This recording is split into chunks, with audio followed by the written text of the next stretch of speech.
following is an Audio Renaissance presentation.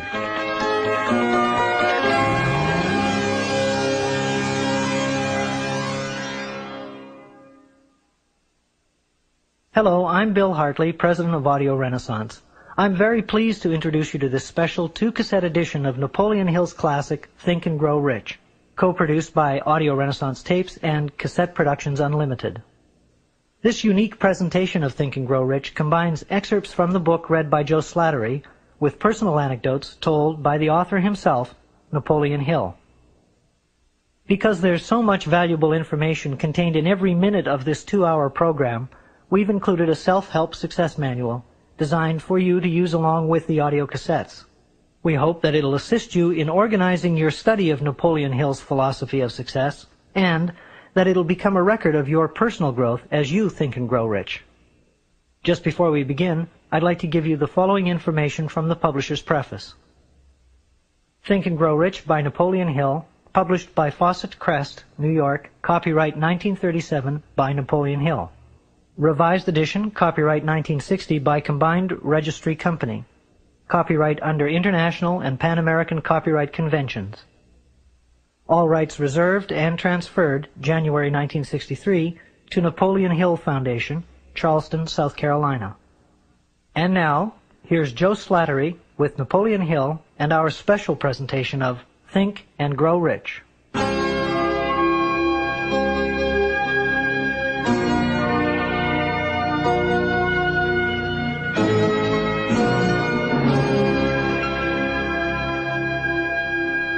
Think and Grow Rich is one of the most influential books of all time in pointing the way to personal achievement, to financial independence, and to riches of the spirit beyond measurement in money. There has never been another book like it, nor ever can be. It was inspired by Andrew Carnegie, who disclosed his formula of personal achievement to the author, Napoleon Hill, many years ago. Carnegie not only made himself a multimillionaire, but he made millionaires of more than a score of men to whom he taught his secret. Another 500 wealthy men revealed the source of their riches to Napoleon Hill, who has spent a lifetime of research in bringing their message to people in all walks of life who are willing to give their thoughts, ideas, and organized plans in return for riches. The riches within your grasp cannot always be measured in money.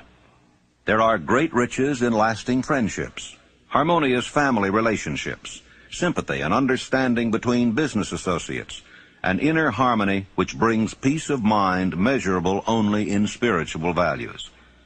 The philosophy of Think and Grow Rich will prepare you to attract and enjoy these higher estates which always have been and always will be denied to all except those who are ready for them.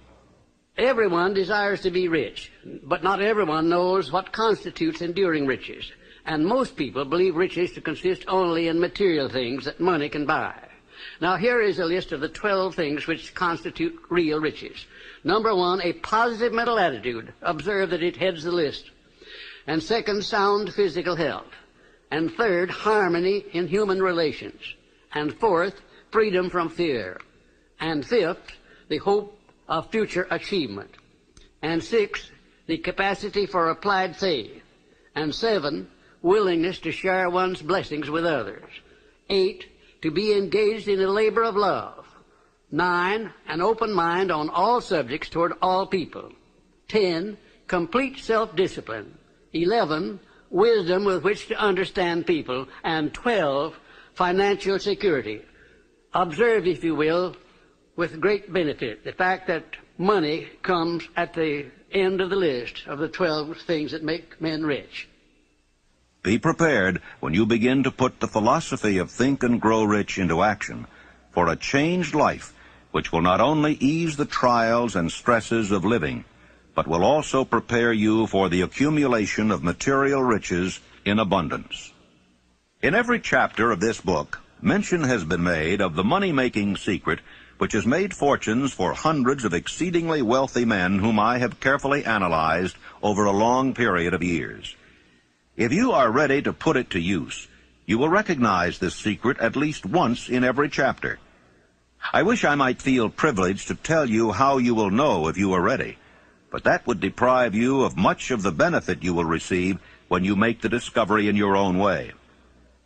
As a final word of preparation, before you begin the first chapter, may I offer one brief suggestion which may provide a clue by which the Carnegie secret may be recognized.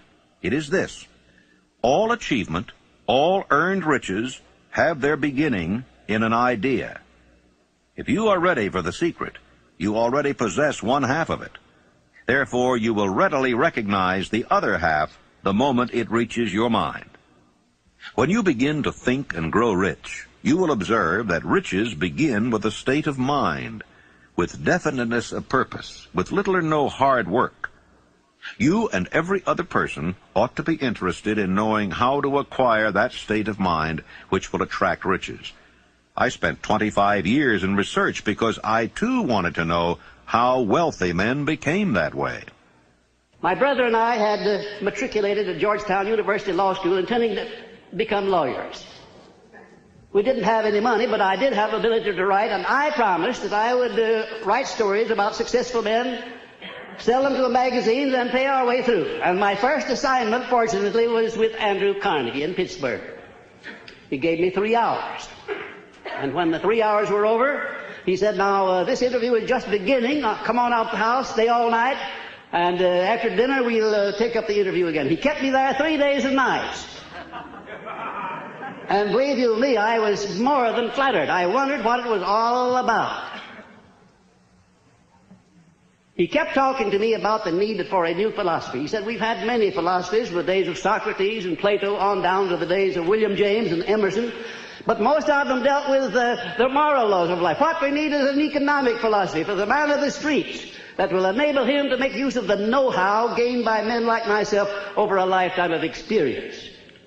Well, it sounded very nice to me, except for one thing. I didn't know exactly what that word philosophy meant. And finally, at the end of the third day, he said, now look here, I have been talking to you for 3 days about the need for a new philosophy, and I'm going to ask you a question about it. If I commission you to become the author of this philosophy, give you letters of introduction to men whose experiences you will need in collaboration with yourself, are you willing to put in 20 years of research, because that's how long it will take, paying your own way as you go along without any subsidy from me, yes or no? Ladies and gentlemen, there have been many times in my life when I have faced difficult problems and difficult decisions, and I don't think I ever faced one more embarrassing than that. Because when Mr. Carnegie put that proposition to me, my hand was down in my pocket, and I was fiddling with the money that I had there just about enough to get back to Washington, and if I had to stay at a hotel instead of Mr. Carnegie's house, I wouldn't have had that much. I didn't even know the meaning of the word philosophy, and here the richest man in the world wanted me to go to work for him for 20 years without pay. Wasn't that a situation for you? I started to tell Mr. Carnegie, I started to do just exactly what you or the most of us people would have done under the same circumstances. And what do you think that was? What would you have done if you would have faced that sort of proposition, going to work for 20 years without any pay for the richest man in the world? Well, yes, that's what I was about to do. But something inside of me wouldn't let me open my mouth until I got a hunch that if Mr. Carnegie had kept me there for 3 days, it must have been for a purpose. That he must have seen something in me that I didn't know was there. Also, that a man with Mr. Carnegie's reputation for picking men certainly didn't pick me to do a job like that unless he knew I had the ability to do it. And whatever this something was, this silent, invisible person that was standing, looking over my shoulder and whispering in my ear, said, go ahead and tell him yes. I said, Mr. Carnegie, I not only will accept the commission, sir, but you may depend upon it that I will complete it. He said, I like the way you ended that sentence up, and I think you'll do it. You have the job. The only contribution Mr. Carnegie ever made to me outside of introducing me where I needed to be introduced was to pay my expenses in the early part of my relationship with him. The first man he sent me to see was Henry Ford. He said, I want you to go up to Detroit, become acquainted with Henry Ford, observe him carefully, because one of these days he's going to dominate the motor industry. and it's going to be second only to the steel industry. This was in 1908, the late fall of 1908, ladies and gentlemen. I went up there and spent 2 days trying to find Ford, and when I did find him, he came out of the rear of a shop where he'd been doing some experimenting with an old pair of overalls on, a plug hat or a derby hat that had been bashed in the crown, grease all over his hands. I remember he got my shirt sleeves dirty when I shook hands with him. And I sat down for a half hour with Mr. Ford, and about all of his conversation consisted of yes and no, mostly no. And I wondered how a man like Mr. Carnegie could have made a mistake like that. Imagine if Mr. Ford would ever be a leader in anything. Well, I won't tell you the rest of it. That's enough.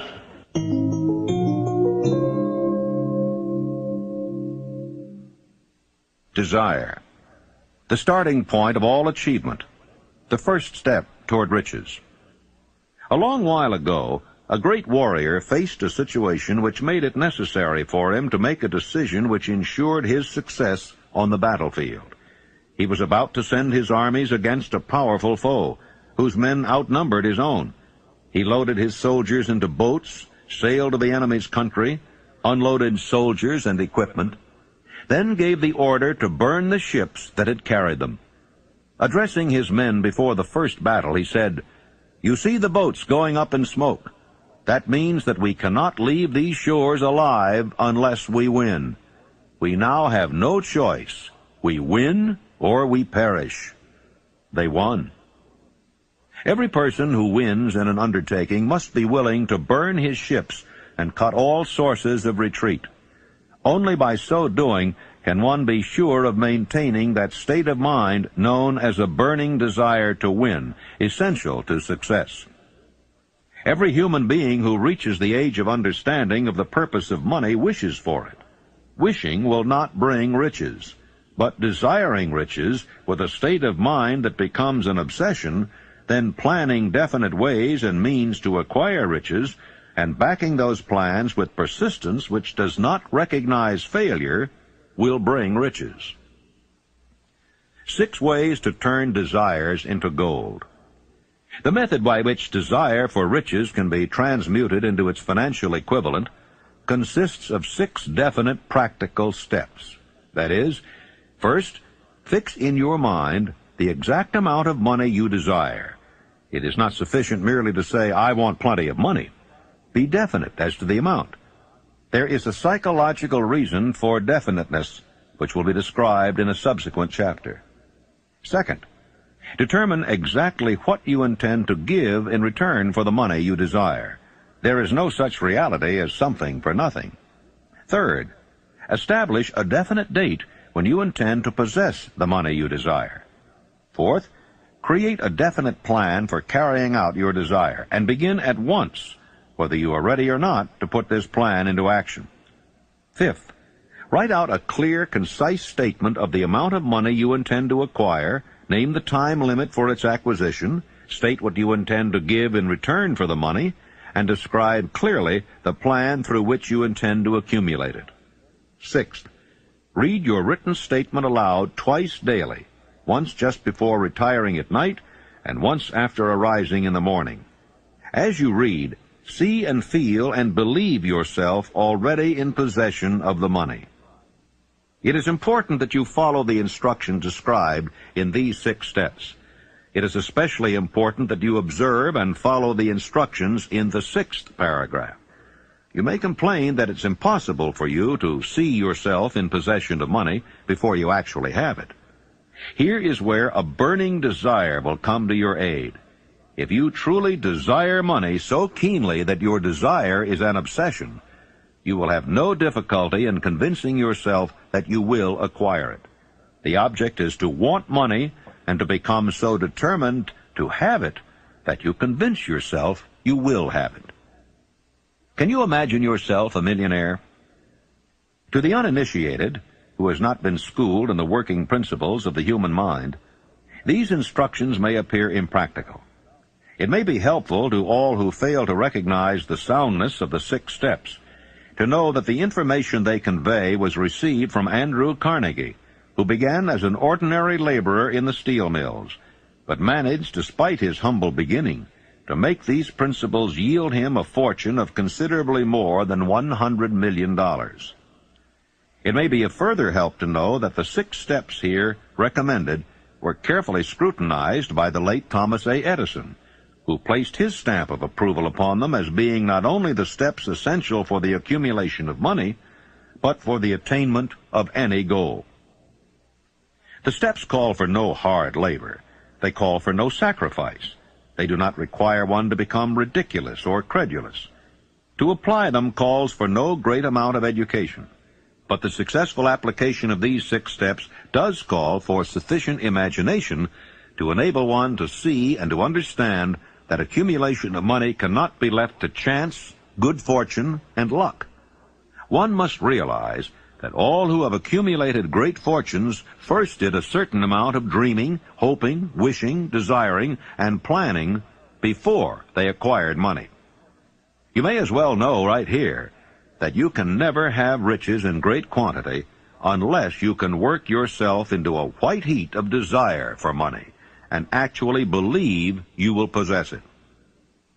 If the thing you wish to do is right and you believe in it, go ahead and do it. Put your dream across, and never mind what they say if you meet with temporary defeat, for they, perhaps, do not know that every failure brings with it the seed of an equivalent success. Thomas Edison dreamed of a lamp that could be operated by electricity, began where he stood to put his dream into action, and despite more than 10,000 failures, he stood by that dream until he had made it a physical reality. Practical dreamers do not quit. Imagine a man, for instance, standing by through 10,000 different failures, as Mr. Edison did, before giving up. His personal initiative was so definite that he told me that if he hadn't found the secret of the incandescent electric lamp, that at that very moment he would be in the laboratory working on it instead of being out there wasting his time talking with me. And then in a more serious note, Mr. Edison said, you know, I had to succeed because I finally ran out of things that wouldn't work. And I've thought of that so many times, wondering why more people don't keep on keeping on until they run out of things that won't work, for then they're bound to find the thing that will work. There is a difference between wishing for a thing and being ready to receive it. No one is ready for a thing until he believes he can acquire it. The state of mind must be belief, not mere hope or wish. Open-mindedness is essential for belief. Closed minds do not inspire faith, courage, and belief. Remember, no more effort is required to aim high in life, to demand abundance and prosperity, than is required to accept misery and poverty. I believe in the power of desire backed by faith, because I have seen this power lift men from lowly beginnings to places of power and wealth. I have seen it rob the grave of its victims. I have seen it serve as the medium by which men stage a comeback after having been defeated in 100 different ways. I have seen it provide my own son with a normal, happy, successful life, despite nature's having sent him into the world without ears. When my second son, Blair, was born, he was born without ears. And the doctors told me that he would be a deaf mute all of his life. I told them he would not be a deaf mute, and that he would live to have 100% of his hearing just like other children. And one of these doctors came over and put his arm on my shoulder, and he said, now look here, Napoleon, there are some things in this world that neither you nor I nor anyone else can do anything about, and now you face one of those situations. I said, Doctor, there is nothing in this world that I can't do something about, if it's nothing more than adjust myself to an unpleasant situation so it does not destroy my spirit. I went to work on that child through prayer before I ever saw him. I worked on him continuously, almost 4 hours a day for the first 4 years of his life. And at the age of about 18 months, we recognized that he was beginning to hear. We didn't know just how much. But by the time he had reached the 4th year, he had developed 65% of his normal hearing. And in his 3rd year in college, in the University of West Virginia, the Acousticon Company, manufacturer of hearing aids, heard about this unusual case, the only one of its kind in the world where a child born without ears ever learned to hear. Came down to the University of West Virginia and made him a special hearing aid that gave him the other 35% of his hearing, and Blair today has 100% of his hearing just exactly like I said he would. It's almost one of the modern miracles of medical science that this thing happened, and the doctors today don't know exactly how it did happen. I'm not so sure that I did, but I know what I was doing to help bring it about.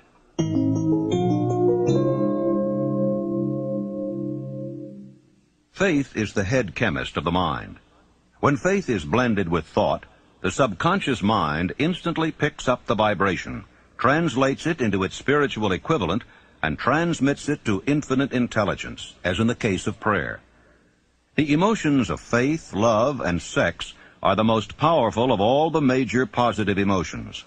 When the three are blended, they have the effect of coloring thought in such a way that it instantly reaches the subconscious mind, where it is changed into its spiritual equivalent, the only form that induces a response from infinite intelligence. How to develop faith?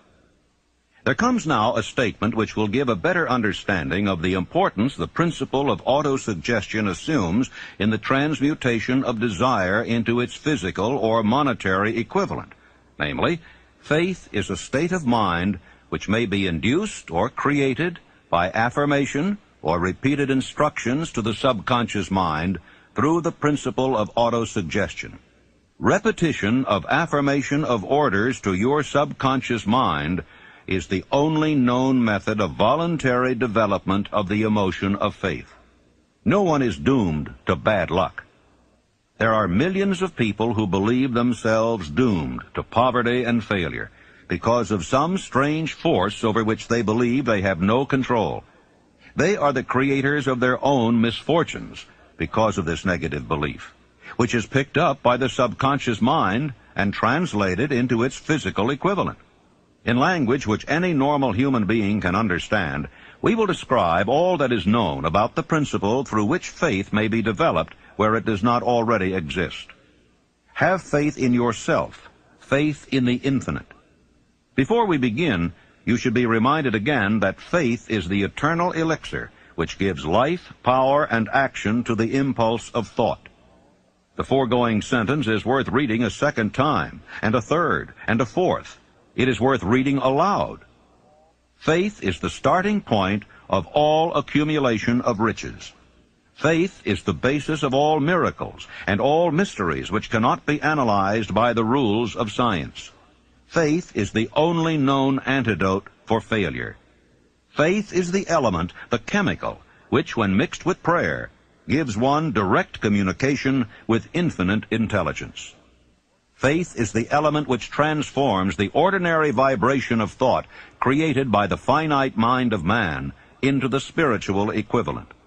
Faith is the only agency through which the cosmic force of infinite intelligence can be harnessed and used by man. Thoughts which are mixed with any of the feelings of emotions constitute a magnetic force which attracts other similar or related thoughts. Now let us go back to the starting point and become informed as to how the original seed of an idea, plan, or purpose may be planted in the mind. The information is easily conveyed. Any idea, plan, or purpose may be placed in the mind through repetition of thought. This is why you are asked to write out a statement of your major purpose or definite chief aim, commit it to memory, and repeat it in audible words day after day, until these vibrations of sound have reached your subconscious mind. Resolve to throw off the influences of any unfortunate environment and to build your own life to order. Taking inventory of mental assets and liabilities, you may discover that your greatest weakness is lack of self-confidence. This handicap can be surmounted and timidity translated into courage through the aid of the principle of autosuggestion. The application of this principle may be made through a simple arrangement of positive thought impulses stated in writing, memorized, and repeated until they become a part of the working equipment of the subconscious faculty of your mind. Self-confidence formula. First, I know that I have the ability to achieve the object of my definite purpose in life. Therefore, I demand of myself persistent, continuous action toward its attainment, and I here and now promise to render such action. Second, I realize the dominating thoughts of my mind will eventually reproduce themselves in outward physical action and gradually transform themselves into physical reality. Therefore, I will concentrate my thoughts for 30 minutes daily upon the task of thinking of the person I intend to become, thereby creating in my mind a clear mental picture. Third, I know through the principle of autosuggestion, any desire that I persistently hold in my mind will eventually seek expression through some practical means of attaining the object back of it. Therefore, I will devote 10 minutes daily to demanding of myself the development of self-confidence. Fourth, I have clearly written down a description of my definite chief aim in life, and I will never stop trying until I shall have developed sufficient self-confidence for its attainment. Fifth, I fully realize that no wealth or position can long endure unless built upon truth and justice. Therefore, I will engage in no transaction which does not benefit all whom it affects. I will succeed by attracting to myself the forces I wish to use and the cooperation of other people. I will induce others to serve me because of my willingness to serve others. I will eliminate hatred, envy, jealousy, selfishness, and cynicism by developing love for all humanity, because I know that a negative attitude toward others can never bring me success. I will cause others to believe in me because I will believe in them and in myself. I will sign my name to this formula, commit it to memory, and repeat it aloud once a day, with full faith that it will gradually influence my thoughts and actions so that I will become a self-reliant and successful person. The disaster of negative thinking. The subconscious mind makes no distinction between constructive and destructive thought impulses. It works with the material we feed it, through our thought impulses. The subconscious mind will translate into reality a thought driven by fear just as readily as it will translate into reality a thought driven by courage or faith. Like the wind which carries one ship east and another west, the law of autosuggestion will lift you up or pull you down according to the way you set your sails of thought.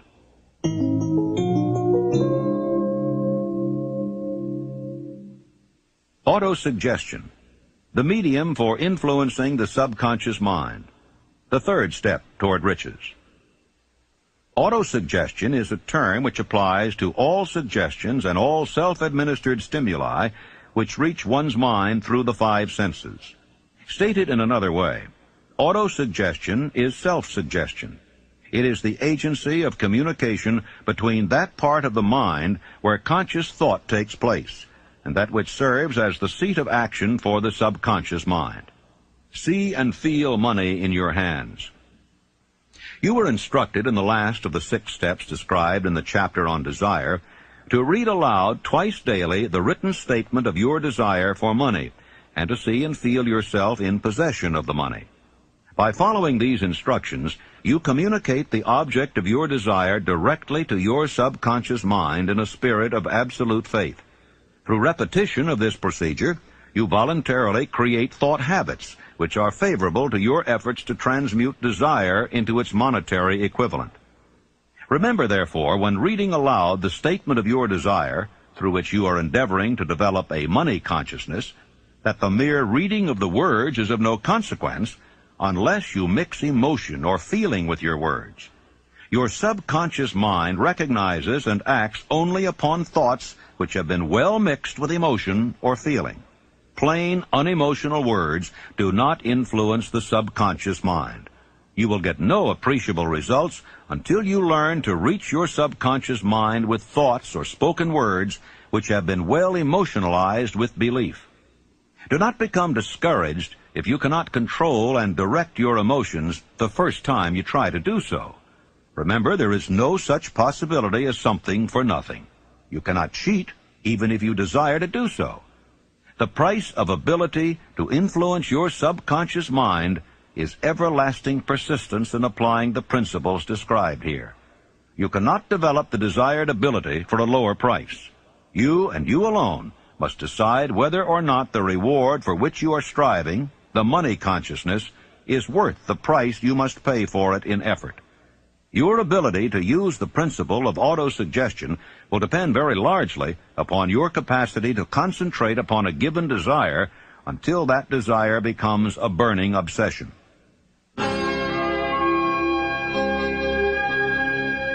Please fast forward to the end and turn the tape over for proper cueing of side 2.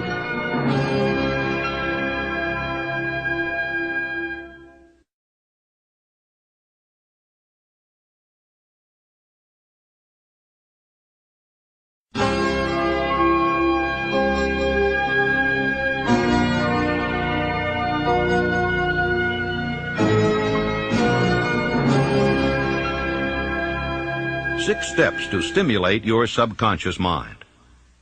The instructions given in connection with the 6 steps in the 2nd chapter will now be summarized and blended with the principles covered by this chapter as follows. First, go into some quiet spot, preferably in bed at night, where you will not be disturbed or interrupted. Close your eyes and repeat aloud, so you may hear your own words, the written statement of the amount of money you intend to accumulate, the time limit for its accumulation, and a description of the service or merchandise you intend to give in return for the money. As you carry out these instructions, see yourself already in possession of the money. For example, suppose that you intend to accumulate $50,000 by the 1st of January 5 years hence, that you intend to give personal services in return for the money in the capacity of a salesman. Your written statement of your purpose should be similar to the following. By the 1st day of January 19 so-and-so, I will have in my possession $50,000, which will come to me in various amounts from time to time during the interim. In return for this money, I will give the most efficient service of which I am capable, rendering the fullest possible quantity and the best possible quality of service in the capacity of salesman of, and here describe the service or merchandise you intend to sell. I believe that I will have this money in my possession. My faith is so strong that I can now see this money before my eyes. I can touch it with my hands. It is now awaiting transfer to me at the time and in the proportion that I deliver the service I intend to render in return for it. I am awaiting a plan by which to accumulate this money, and I will follow that plan when it is received. Second, repeat this program night and morning until you can see in your imagination the money you intend to accumulate. Third, place a written copy of your statement where you can see it night and morning, and read it just before retiring and upon arising until it has been memorized. Remember, as you carry out these instructions, that you are applying the principle of autosuggestion for the purpose of giving orders to your subconscious mind. Remember also that your subconscious mind will act only upon instructions which are emotionalized and handed over to it with feeling. Faith is the strongest and most productive of the emotions. Follow the instructions given in the chapter on faith. These instructions may at first seem abstract. Do not let this disturb you. Follow the instructions, no matter how abstract or impractical they may at first appear to be. The time will soon come, if you do as you've been instructed, in spirit as well as in act, when a whole new universe of power will unfold to you.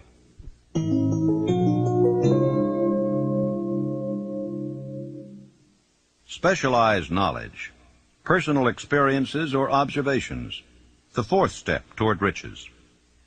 There are 2 kinds of knowledge. One is general, the other is specialized.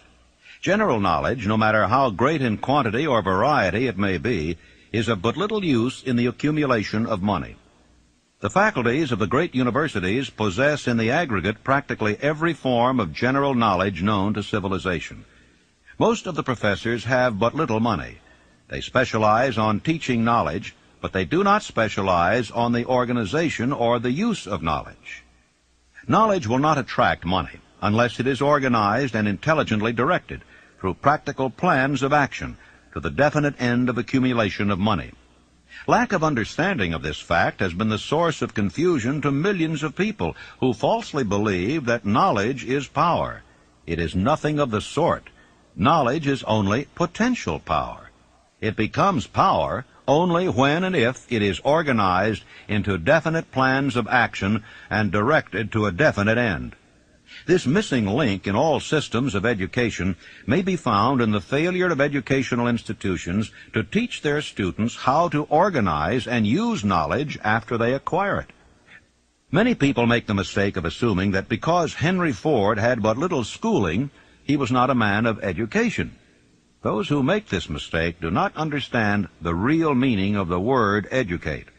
That word is derived from the Latin word educo, meaning to educe, to draw out, to develop from within. An educated man is not necessarily one which has an abundance of general or specialized knowledge. An educated man is one who has so developed the faculties of his mind that he may acquire anything he wants or its equivalent without violating the rights of others. You must remember that Mr. Edison only had 3 months of schooling in his entire life. Although he chose a work that called for the application of many of the sciences, he knew nothing about any of them. Now, you may wish to ask how in the world did he get along with only 3 months of schooling in the business of inventing, dealing with the sciences, and yet knowing nothing about any of them? I've been asked that question many times. Well, the answer is very simple.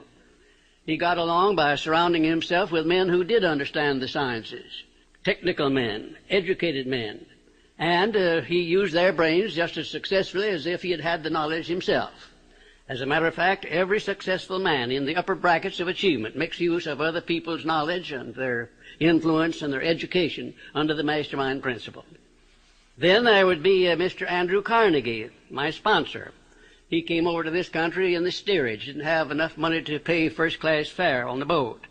And he rose to a high position in the world by surrounding himself with men who knew more than he did, who could do the things that he wanted done. And I could name 100 others who started in low positions and rose to high positions in life by associating themselves with other people under the mastermind principle. The accumulation of great fortunes calls for power, and power is acquired through highly organized and intelligently directed specialized knowledge. But that knowledge does not necessarily have to be in the possession of the man who accumulates the fortune. The preceding paragraph should give hope and encouragement to the man with ambition to accumulate a fortune who has not possessed himself of the necessary education to supply such specialized knowledge as he may require. Men sometimes go through life suffering from inferiority complexes because they are not men of education. The man who can organize and direct a mastermind group of men who possess knowledge useful in the accumulation of money is just as much a man of education as any man in the group. Back of all ideas is specialized knowledge. Unfortunately, for those who do not find riches in abundance, specialized knowledge is more abundant and more easily acquired than ideas. Because of this very truth, there is a universal demand and an ever-increasing opportunity for the person capable of helping men and women to sell their personal services advantageously. Capability means imagination, the one quality needed to combine specialized knowledge with ideas in the form of organized plans designed to yield riches. If you have imagination, this chapter may present you with an idea sufficient to serve as the beginning of the riches you desire. Remember, the idea is the main thing. Specialized knowledge may be found just around the corner. Any corner.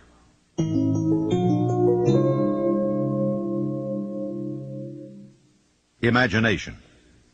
The workshop of the mind. The fifth step toward riches. The imagination is literally the workshop wherein are fashioned all plans created by man. The impulse, the desire, is given shape, form, and action through the aid of the imaginative faculty of the mind. Two forms of imagination. The imaginative faculty functions in two forms. One is known as synthetic imagination, and the other as creative imagination. Synthetic imagination. Through this faculty, one may arrange old concepts, ideas, or plans into new combinations. This faculty creates nothing. It merely works with the material of experience, education, and observation with which it is fed. It is the faculty used most by the inventor, with the exception of the genius who draws upon the creative imagination when he cannot solve his problem through synthetic imagination. Creative imagination. Through the faculty of creative imagination, the finite mind of man has direct communication with infinite intelligence.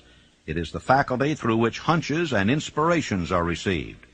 It is by this faculty that all basic or new ideas are handed over to man.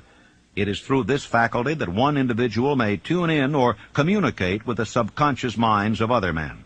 Center your attention for the time being on the development of the synthetic imagination, because this is the faculty which you will use more often in the process of converting desire into money. Transformation of the intangible impulse of desire into the tangible reality of money calls for the use of a plan or plans. These plans must be formed with the aid of the imagination, and mainly with the synthetic faculty. The laws that lead to fortune.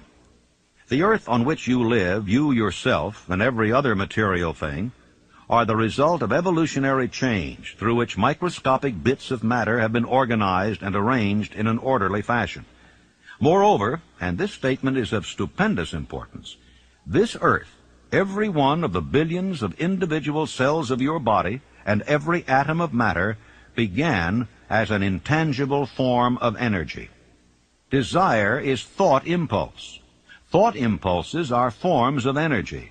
When you begin with a thought impulse, desire to accumulate money, you are drafting into your service the same stuff that nature used in creating this earth and every material form in the universe, including the body and brain in which the thought impulses function. If you are one of those who believe that hard work and honesty alone will bring riches, perish the thought. It is not true. Riches, when they come in huge quantities, are never the result of hard work alone. Riches come, if they come at all, in response to definite demands based upon the application of definite principles, and not by chance or luck. Generally speaking, an idea is an impulse of thought that impels action by an appeal to the imagination.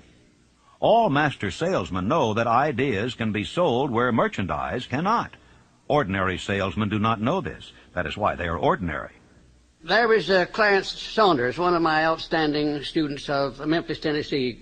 Clarence worked in a grocery store, delivering groceries, more or less.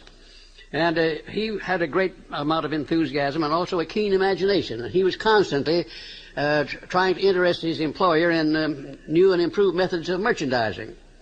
And finally, the employer became so peeved at Clarence for wasting his time with what he called foolish suggestions that he told him that if he came in with another one, he was going to fire him.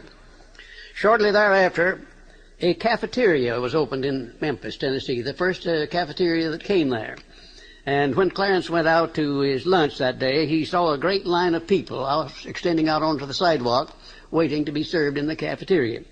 Out of curiosity, he got on the end of the line, and when he picked up his tray and filled it up, by the time he got down to the cashier or the checker, his imagination began to turn, and he said, what a wonderful thing this would be in our grocery business, to have a self-help grocery store so women could come in with a basket on their arm, pick up what they wanted, and pay for it at one place as they went out. It would save a lot of time, and it would save a lot of embarrassment. Well, Clarence could hardly wait until he got back to the store, and he rushed in and he said, well, boss, I have a multi-million-dollar idea, and the boss said, now, Clarence, you're fired. Clarence said, oh, no, I'm not. I resigned before I started to talk.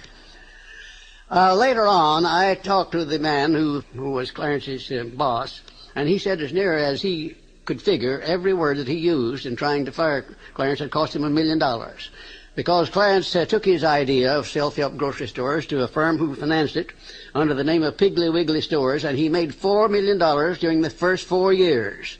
An astounding illustration of what a man can do with an idea backed by the proper amount of enthusiasm.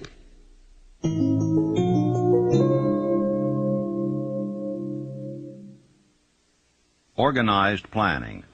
The crystallization of desire into action. The sixth step toward riches. You have learned that everything man creates or acquires begins in the form of desire.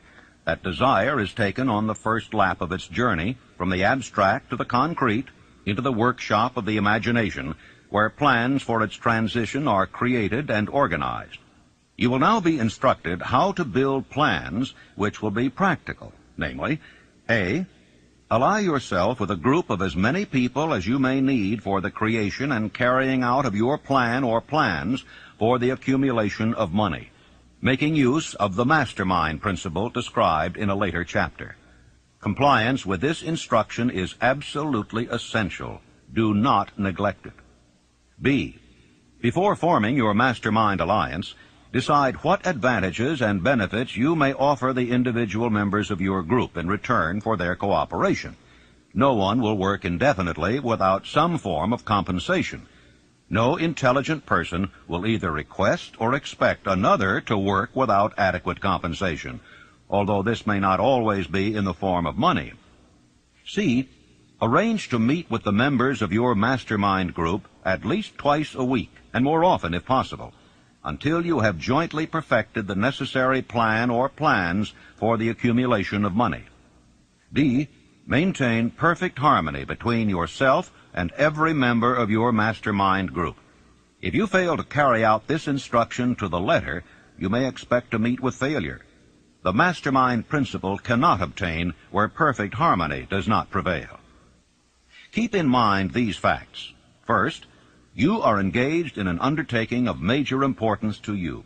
To be sure of success, you must have plans which are faultless. Second, you must have the advantage of the experience, education, native ability, and imagination of other minds. This is in harmony with the methods followed by every person who has accumulated a great fortune. The most intelligent man living cannot succeed in accumulating money, nor in any other undertaking, without plans which are practical and workable. Just keep this fact in mind, and remember when your plans fail that temporary defeat is not permanent failure. It may only mean that your plans have not been sound. Build other plans. Start all over again. No follower of this philosophy can reasonably expect to accumulate a fortune without experiencing temporary defeat. When defeat comes, accept it as a signal that your plans are not sound. Rebuild those plans and set sail once more toward your coveted goal. If you give up before your goal has been reached, you are a quitter. A quitter never wins, and a winner never quits. Lift this sentence out. Write it on a piece of paper in letters an inch high, and place it where you will see it every night before you go to sleep, and every morning before you go to work. Take my son Blair, for instance, who was born without any sign of ears. As a result of that adversity, he was trained to believe that it was not an adversity, that it was a blessing, because it would cause people to recognize his condition, and they'd go out of their way to be kind to him, and that's exactly the way it turned out. I have often said that my son Blair has made it possible to get through life with less resistance than his other two brothers who have all of their faculties. Adversity. I think I can tell you, had it not been for the many adversities which I experienced in the early part of my work with Andrew Carnegie, I never would have completed the science of personal achievement. I had adversity after adversity, but I learned to transmute those adversities into something constructive and to come up with something that would take the place of an adversity. Every time I failed, I said, well, this is just another opportunity that I have to prove that my philosophy can take care of the situation of failure. I learned to transmute all failures into successes. I also learned the difference between temporary defeat and failure. Most people accept defeat as permanent failure. Defeat is never failure. No circumstance is ever failure until it is accepted by the individual as such. And that's one of the greatest things that I learned about this principle of profiting by adversity. When you begin to select members for your mastermind group, endeavor to select those who do not take defeat seriously. Some people foolishly believe that only money can make money. This is not true. Desire, transmuted into its monetary equivalent through the principles laid down here, is the agency through which money is made. Money of itself is nothing but inert matter. It cannot move, think, or talk, but it can hear when a man who desires it calls it to come. Planning the sale of personal services. Intelligent planning is essential for success in any undertaking designed to accumulate riches. Here will be found detailed instructions to those who must begin the accumulation of riches by selling personal services.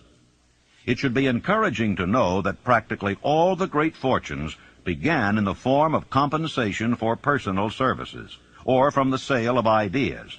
What else except ideas and personal services would one not possessed of property have to give in return for riches? The major attributes of leadership. The following are important factors of leadership. 1. Unwavering courage based upon knowledge of self and of one's occupation. No follower wishes to be dominated by a leader who lacks self-confidence and courage. No intelligent follower will be dominated by such a leader very long. 2. Self-control. The man who cannot control himself can never control others. Self-control sets a mighty example for one's followers, which the more intelligent will emulate. 3. A keen sense of justice. Without a sense of fairness and justice, no leader can command and retain the respect of his followers. 4. Definiteness of decision. The man who wavers in his decisions shows that he is not sure of himself, cannot lead others successfully. 5. Definiteness of plans. The successful leader must plan his work and work his plan. A leader who moves by guesswork without practical, definite plans is comparable to a ship without a rudder. Sooner or later he will land on the rocks. 6. The habit of doing more than paid for. One of the penalties of leadership is the necessity of willingness upon the part of the leader to do more than he requires of his followers. 7. A pleasing personality. No slovenly, careless person can become a successful leader. Leadership calls for respect. Followers will not respect a leader who does not grade high on all of the factors of a pleasing personality. 8. Sympathy and understanding. The successful leader must be in sympathy with his followers. Moreover, he must understand them and their problems. 9. Mastery of detail. Successful leadership calls for mastery of the details of the leader's position. 10. Willingness to assume full responsibility. The successful leader must be willing to assume responsibility for the mistakes and the shortcomings of his followers. If he tries to shift this responsibility, he will not remain the leader. If one of his followers makes a mistake and shows himself incompetent, the leader must consider that it is he who failed. 11. Cooperation. The successful leader must understand and apply the principles of cooperative effort and be able to induce his followers to do the same. Leadership calls for power, and power calls for cooperation. How to get the exact position you desire. Everyone enjoys doing the kind of work for which he is best suited. An artist loves to work with paints, a craftsman with his hands, a writer loves to write. Those with less definite talents have their preferences for certain fields of business and industry. If America does anything well, it offers a full range of occupations, tilling the soil, manufacturing, marketing, and the professions. First, decide exactly what kind of job you want. If the job doesn't already exist, perhaps you can create it. Second, choose the company or individual for whom you wish to work. Third, study your prospective employer as to policies, personnels, chances of advancement. Fourth, by analysis of yourself and your talents and capabilities, figure what you can offer and plan ways and means of giving advantages, services, developments, ideas that you believe you can successfully deliver. Fifth, forget about a job. Forget whether or not there is an opening. Forget the usual routine of, have you got a job for me? Concentrate on what you can give. Sixth, once you have your plan in mind, arrange with an experienced writer to put it on paper in neat form and in full detail. Seventh, present it to the proper person with authority, and he will do the rest. Every company is looking for men who can give something of value, whether it be ideas, services, or connections. Every company has room for the man who has a definite plan of action which is to the advantage of that company. This line of procedure may take a few days or weeks of extra time, but the difference in income, in advancement, and in gaining recognition will save years of hard work at small pay. It has many advantages, the main one being that it will often save from 1 to 5 years of time in reaching a chosen goal. Every person who starts or gets in halfway up the ladder does so by deliberate and careful planning. For instance, back in the early days when I wanted to get a job from a certain firm while I was going to high school, here's the way I went about it. I wrote an application stating my qualifications and my desire for the job. The answer came back, no, too sorry, no position open. Next, I sent a telegram. Answer was still no. Next, I sent a special delivery letter every day for a week. Answer was still no. Next, I sent a special delivery every hour for 2 days. And the firm telegraphed me to come and go to work. Every person must be his own salesman of personal services. The quality and the quantity of service rendered, and the spirit in which it is rendered, determine to a large extent the price and the duration of employment. To market personal services effectively, which means a permanent market at a satisfactory price under pleasant conditions, one must adopt and follow the QQS formula, which means that quality plus quantity plus the proper spirit of cooperation equals perfect salesmanship of service. Remember the QQS formula, but do more. Apply it as a habit. Let us analyze the formula to make sure we understand exactly what it means. 1. Quality of service shall be construed to mean the performance of every detail in connection with your position in the most efficient manner possible, with the object of greater efficiency always in mind. 2. Quantity of service shall be understood to mean the habit of rendering all the service of which you are capable at all times, with the purpose of increasing the amount of service rendered as greater skill is developed through practice and experience. Emphasis is again placed on the word habit. 3. Spirit of service shall be construed to mean the habit of agreeable, harmonious conduct which will induce cooperation from associates and fellow employees. Well, let me relate my experience with Franklin D. Roosevelt in the White House in 1933, and will give you a fine indication of how the students of this philosophy may profit by this important principle. First of all, let me define the principle of going the extra mile. It means rendering more service and better service than you are paid to render, and doing it all the time, and doing it in a pleasing, positive mental attitude. When I went to work for the President in 1933, nothing was said at the beginning about how much I was to receive or who was to pay it.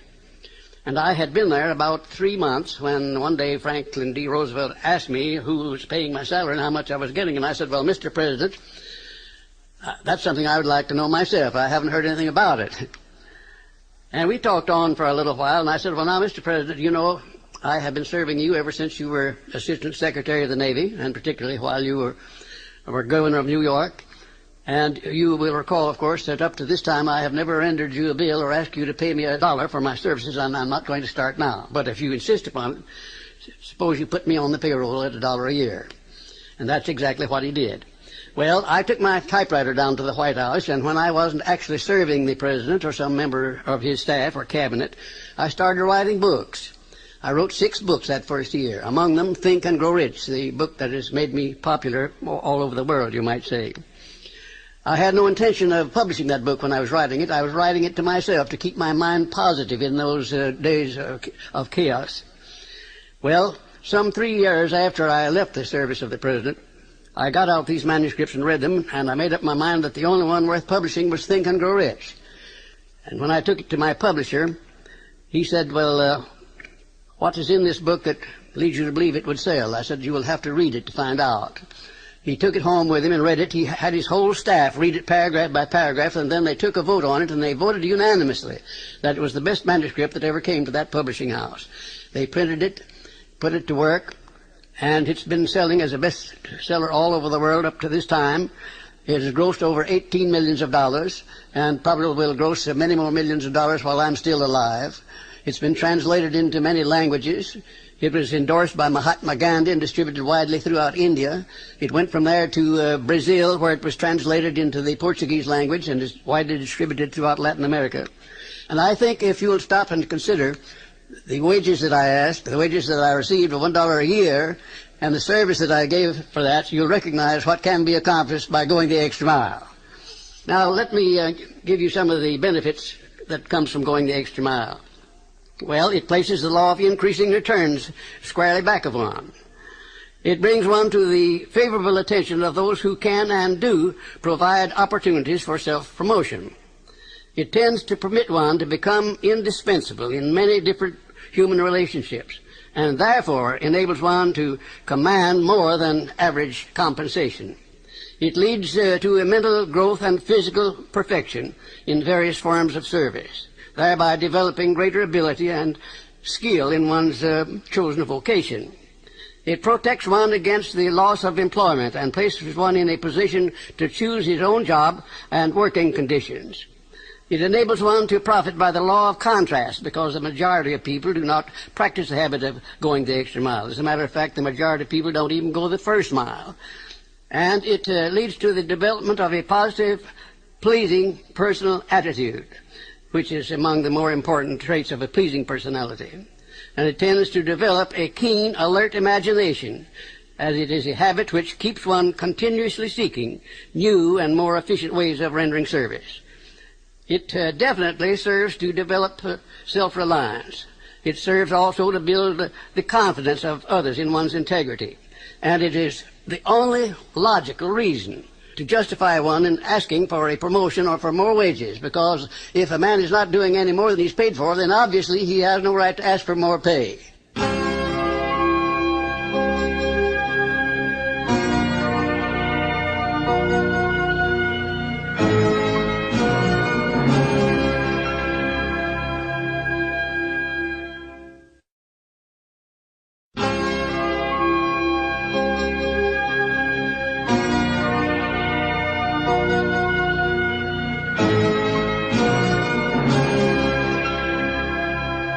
Do you know your own worth? The oldest of admonitions is, "Man, know thyself." If you market merchandise successfully, you must know the merchandise. The same is true in marketing personal services. You should know all of your weaknesses in order that you may either bridge them or eliminate them entirely. You should know your strength in order that you may call attention to it when selling your services. You can know yourself only through accurate analysis. Take inventory of yourself. Annual self-analysis is an essential in the effective marketing of personal services, as is annual inventory in merchandising. Moreover, the yearly analysis should disclose a decrease in faults and an increase in virtues. One goes ahead, stands still, or goes backward in life. One's object should be, of course, to go ahead. Annual self-analysis will disclose whether advancement has been made, and if so, how much. It will also disclose any backward steps one may have made. The effective marketing of personal services requires one to move forward even if the progress is slow.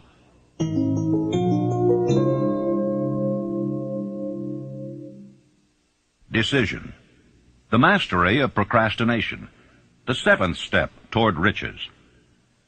Analysis of over 25,000 men and women who had experienced failure disclosed the fact that lack of decision was near the head of the list of the 31 major causes of failure. Procrastination, the opposite of decision, is a common enemy which practically every man must conquer. Analysis of several hundred people who had accumulated fortunes well beyond the $1 million mark disclosed the fact that every one of them had the habit of reaching decisions promptly and of changing these decisions slowly, if and when they were changed. People who fail to accumulate money, without exception, have the habit of reaching decisions, if at all, very slowly, and of changing these decisions quickly and often. Tips on making your own decisions. The majority of people who fail to accumulate money sufficient for their needs are generally easily influenced by the opinions of others. They permit the newspapers and the gossiping neighbors to do their thinking for them. Opinions are the cheapest commodities on earth. Everyone has a flock of opinions ready to be wished upon anyone who will accept them. Close friends and relatives, while not meaning to do so, often handicap one through opinions, and sometimes through ridicule, which is meant to be humorous. Thousands of men and women carry inferiority complexes with them all through life, because some well-meaning but ignorant person destroyed their confidence through opinions or ridicule. You have a brain and a mind of your own. Use it. and reach your own decisions. If you need facts or information from other people to enable you to reach decisions, as you probably will in many instances, acquire these facts or secure the information you need quietly without disclosing your purpose. 56 who risked the gallows. The greatest decision of all time, as far as any American citizen is concerned, was reached in Philadelphia, July 4th, 1776, when 56 men signed their names to a document which they well knew would bring freedom to all Americans or leave every one of the 56 hanging from a gallows. You have heard of this famous document, but you may not have drawn from it the great lesson in personal achievement it so plainly taught. We all remember the date of this momentous decision, but few of us realize what courage that decision required. We remember our history as it was taught. We remember dates and the names of the men who fought. We remember Valley Forge and Yorktown. We remember George Washington and Lord Cornwallis. But we know little of the real forces back of these names, dates, and places. We know still less of that intangible power which ensured us freedom long before Washington's armies reached Yorktown. It is nothing short of tragedy that the writers of history have missed entirely even the slightest reference to the irresistible power which gave birth and freedom to the nation destined to set up new standards of independence for all the peoples of the earth. I say it as a tragedy because it is the selfsame power which must be used by every individual who surmounts the difficulties of life and forces life to pay the price asked. Analyze the events which led to the Declaration of Independence, and be convinced that this nation, which now holds a position of commanding respect and power among all nations of the world, was born of a decision created by a master mind consisting of 56 men. Note well the fact that it was their decision which ensured the success of Washington's armies, because the spirit of that decision was in the heart of every soldier who fought with him, and served as a spiritual power which recognizes no such thing as failure. Note also, with great personal benefit, that the power which gave this nation its freedom is the self-same power that must be used by every individual who becomes self-determining. This power is made up of the principles described in this book.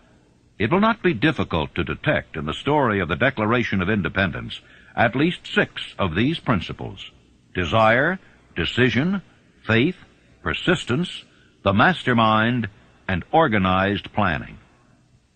Know what you want, and you'll generally get it. Throughout this philosophy will be found the suggestion that thought, backed by strong desire, has a tendency to transmute itself into its physical equivalent. In your search for the secret of the method, do not look for a miracle, because you will not find it. You will find only the eternal laws of nature. These laws are available to every person who has the faith and the courage to use them. They may be used to bring freedom to a nation, or to accumulate riches. Definiteness of decision always requires courage, sometimes very great courage. The 56 men who signed the Declaration of Independence staked their lives on the decision to affix their signatures to that document. The person who reaches a definite decision to procure the particular job and make life pay the price he asks does not stake his life on that decision. He stakes his economic freedom. Financial independence, riches, desirable business, and professional positions are not within reach of the person who neglects or refuses to expect, plan, and demand these things.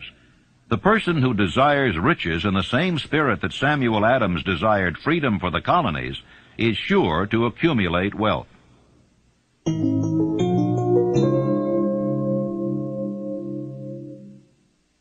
Persistence, the sustained effort necessary to induce faith. The 8th step toward riches. Persistence is an essential factor in the procedure of transmuting desire into its monetary equivalent. The basis of persistence is the power of will. Willpower and desire, when properly combined, make an irresistible pair. The starting point of all achievement is desire. Keep this constantly in mind. Weak desires bring weak results, just as a small amount of fire makes a small amount of heat. If you find yourself lacking in persistence, this weakness may be remedied by building a stronger fire under your desires. And if you find that you are indifferent, you may be sure that you have not yet acquired the money consciousness which you must possess before you can be sure of accumulating a fortune. Those who can take it are bountifully rewarded for their persistence. They receive as their compensation whatever goal they are pursuing. That is not all. They receive something infinitely more important than material compensation, the knowledge that every failure brings with it the seed of an equivalent advantage. You can train yourself to be persistent. Persistence is a state of mind. Therefore, it can be cultivated. Like all states of mind, persistence is based upon definite causes. Among them, these. A. Definiteness of purpose. Knowing what one wants is the first and perhaps the most important step toward the development of persistence. A strong motive forces one to surmount many difficulties. B. Desire. It is comparatively easy to acquire and to maintain persistence in pursuing the object of intense desire. C. Self-reliance. Belief in one's ability to carry out a plan encourages one to follow the plan through with persistence. Self-reliance can be developed through the principle described in the chapter on autosuggestion. D. Definiteness of plans. Organized plans, even though they may be weak and entirely impractical, encourage persistence. E. Accurate knowledge. Knowing that one's plans are sound, based upon experience or observation, encourages persistence. Guessing instead of knowing destroys persistence. F. Cooperation. Sympathy, understanding, and harmonious cooperation with others tend to develop persistence. G. Willpower. The habit of concentrating one's thoughts upon the building of plans for the attainment of a definite purpose leads to persistence. H. Habit. Persistence is the direct result of habit. The mind absorbs and becomes a part of the daily experiences upon which it feeds. Fear, the worst of all enemies, can be effectively cured by forced repetition of acts of courage. Everyone who has seen active service in war knows this. Take your own persistence inventory. Before leaving the subject of persistence, take inventory of yourself and determine in what particular, if any, you are lacking in this essential quality. Measure yourself courageously, point by point, and see how many of the 8 factors of persistence you lack. The analysis may lead to discoveries that will give you a new grip on yourself. If you fear criticism, let us examine some of the symptoms of the fear of criticism. The majority of people permit relatives, friends, and the public at large to so influence them that they cannot live their own lives because they fear criticism. Huge numbers of people make mistakes in marriage, stand by the bargain, and go through life miserable and unhappy because they fear criticism, which may follow if they correct the mistake. Anyone who has submitted to this form of fear knows the irreparable damage it does by destroying one's ambition and the desire to achieve. Millions of people neglect to acquire belated educations after having left school because they fear criticism. Countless numbers of men and women, both young and old, permit relatives to wreck their lives in the name of duty because they fear criticism. Duty does not require any person to submit to the destruction of his personal ambitions and the right to live his own life in his own way. People refuse to take chances in business because they fear the criticism which may follow if they fail. The fear of criticism in such cases is stronger than the desire for success. How to develop persistence? There are 4 simple steps which lead to the habit of persistence. They call for no great amount of intelligence, no particular amount of education, and but little time or effort. The necessary steps are: 1. A definite purpose backed by burning desire for its fulfillment. 2. A definite plan expressed in continuous action. 3. A mind closed tightly against all negative and discouraging influences, including negative suggestions of relatives, friends, and acquaintances. 4. A friendly alliance with one or more persons who will encourage one to follow through with both plan and purpose. These 4 steps are essential for success in all walks of life. The entire purpose of the 13 principles of this philosophy is to enable one to take these 4 steps as a matter of habit. These are the steps by which one may control one's economic destiny. They are the steps that lead to freedom and independence of thought. They are the steps that lead to riches in small or great quantities. They lead the way to power, fame, and worldly recognition. They are the 4 steps which guarantee favorable breaks. They are the steps that convert dreams into physical realities. They lead also to the mastery of fear, discouragement, and indifference. There is a magnificent reward for all who learn to take these 4 steps. It is the privilege of writing one's own ticket and of making life yield whatever price is asked. How to master difficulties. What mystical power gives to men of persistence the capacity to master difficulties? Does the quality of persistence set up in one's mind some form of spiritual, mental, or chemical activity which gives one access to supernatural forces? Does infinite intelligence throw itself on the side of the person who still fights on after the battle has been lost, with the whole world on the opposing side? You may be interested in knowing that I had the help of some 500 of the most successful men in America to help me create the science of personal achievement. Among them were such men as Thomas A. Edison, Henry Ford, John Wanamaker. Let me tell you about one man, perhaps my most outstanding student, who has made a tremendous success of his life by applying definiteness of purpose. His name is W. Clement Stone, president of the Combined Insurance Company of America. Right after Think and Grow Rich was published in 1937, someone gave Mr. Stone a copy of this book, and he was so impressed by it that he laid out a 20-year plan for himself. At that time, he was selling insurance, I suppose making $200 or $300, maybe $400 a week at the most. Now, his plan called for him to own a company of his own within 20 years, and for him to be president of it, and his personal fortune to be not less than $10 million. Well, long before the 20 years were up, he was the president and majority owner of 4 large insurance companies. His personal fortune was over $35 million, and today it is estimated that his fortune is over $100 million. And he attributes his success entirely to the application of the famous Andrew Carnegie philosophy, and particularly to the application of definiteness of purpose. His 2,000 salesmen are known to be the most successful men in the insurance field, and every one of those 2,000 men has been taught to use the science of personal achievement and to emphasize the principle of definiteness of purpose.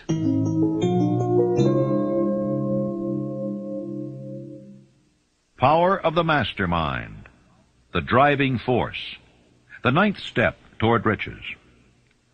Power is essential for success in the accumulation of money.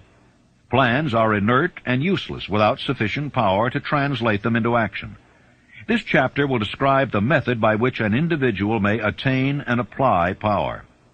Power may be defined as organized and intelligently directed knowledge. Power, as the term is here used, refers to organized effort, sufficient to enable an individual to transmute desire into its monetary equivalent. Organized effort is produced through the coordination of effort of 2 or more people who work toward a definite end in a spirit of harmony. Power is required for the accumulation of money. Power is necessary for the retention of money after it has been accumulated. Let us ascertain how power may be acquired. If power is organized knowledge, let us examine the sources of knowledge. A. Infinite intelligence. This source of knowledge may be contacted through the procedure described in another chapter with the aid of creative imagination. B. Accumulated experience. The accumulated experience of man, or that portion of it which has been organized and recorded, may be found in any well-equipped public library. An important part of this accumulated experience is taught in public schools and colleges, where it has been classified and organized. C. Experiment and research. In the field of science, and in practically every other walk of life, men are gathering, classifying, and organizing new facts daily. This is the source to which one must turn when knowledge is not available through accumulated experience. Here, too, the creative imagination must often be used. Knowledge may be required from any of the foregoing sources. It may be converted into power by organizing it into definite plans, and by expressing those plans in terms of action. Gaining power through the mastermind. The mastermind may be defined as coordination of knowledge and effort in a spirit of harmony between two or more people for the attainment of a definite purpose. No individual may have great power without availing himself of the mastermind. In a preceding chapter, instructions were given for the creation of plans for the purpose of translating desire into its monetary equivalent. If you carry out these instructions with persistence and intelligence, and use discrimination in the selection of your mastermind group, your objective will have been halfway reached even before you begin to recognize it. So you may better understand the intangible potentialities of power available to you through a properly chosen mastermind group. We will here explain the two characteristics of the mastermind principle, one of which is economic in nature and the other psychic. The economic feature is obvious. Economic advantages may be created by any person who surrounds himself with the advice, counsel, and personal cooperation of a group of men who are willing to lend him wholehearted aid in a spirit of perfect harmony. This form of cooperative alliance has been the basis of nearly every great fortune. Your understanding of this great truth may definitely determine your financial status. The psychic phase of the mastermind principle is much more difficult to comprehend. You may catch a significant suggestion from this statement. No two minds ever come together without thereby creating a third invisible, intangible force which may be likened to a third mind. How to multiply your brain power. Man's brain may be compared to an electric battery. It is a well-known fact that a group of electric batteries will provide more energy than a single battery. It is also a well-known fact that an individual battery will provide energy in proportion to the number and capacity of the cells it contains. The brain functions in a similar fashion. This accounts for the fact that some brains are more efficient than others, and leads to this significant statement. A group of brains, coordinated or connected in a spirit of harmony, will provide more thought energy than a single brain, just as a group of electric batteries will provide more energy than a single battery. Through this metaphor, it becomes immediately obvious that the mastermind principle holds the secret of the power wielded by men who surround themselves with other men of brains. There follows now another statement which will lead still nearer to an understanding of the psychic phase of the mastermind principle. When a group of individual brains are coordinated and function in harmony, the increased energy created through that alliance becomes available to every individual brain in the group. It is a well-known fact that Henry Ford began his business career under the handicap of poverty, illiteracy, and ignorance. It is an equally well-known fact that within the inconceivably short period of 10 years, Mr. Ford mastered these three handicaps, and that within 25 years, he made himself one of the richest men in America. Connect with this fact the additional knowledge that Mr. Ford's most rapid strides became noticeable from the time he became a personal friend of Thomas A. Edison, and you will begin to understand what the influence of one mind upon another can accomplish. Go a step farther and consider the fact that Mr. Ford's most outstanding achievements began from the time that he formed the acquaintance of Harvey Firestone, John Burroughs, and Luther Burbank, each a man of great brain capacity. And you will have further evidence that power may be produced through friendly alliance of minds. Let me tell you about my experience in helping Franklin D. Roosevelt to create a mastermind which broke the back of the Depression in 1933. Shortly after the President entered the White House, he sent for me to come and go to work for him. We created one of the most outstanding masterminds that this nation has ever known, perhaps.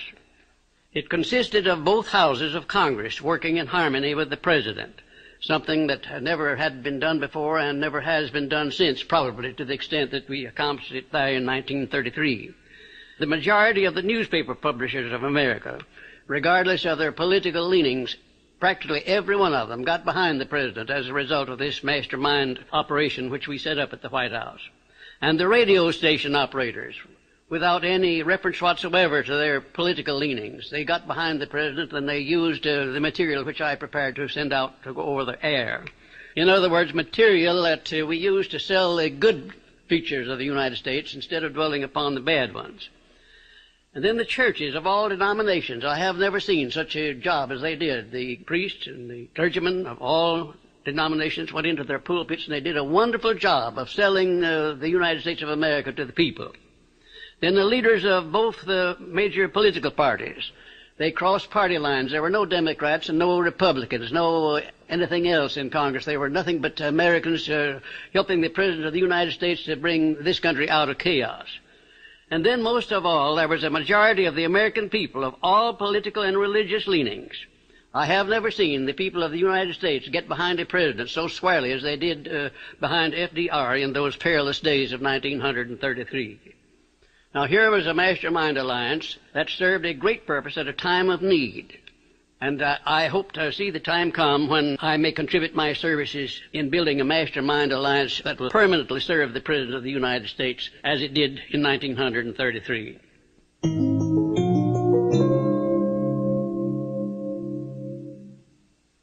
The mystery of sex transmutation, the 10th step toward riches.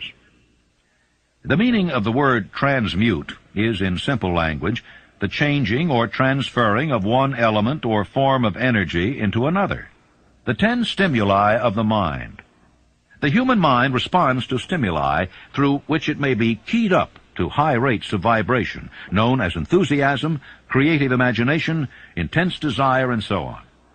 The stimuli to which the mind responds most freely are 1. The desire for sex expression. 2. Love.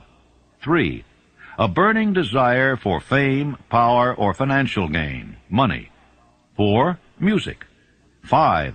Friendship between either those of the same sex or those of the opposite sex.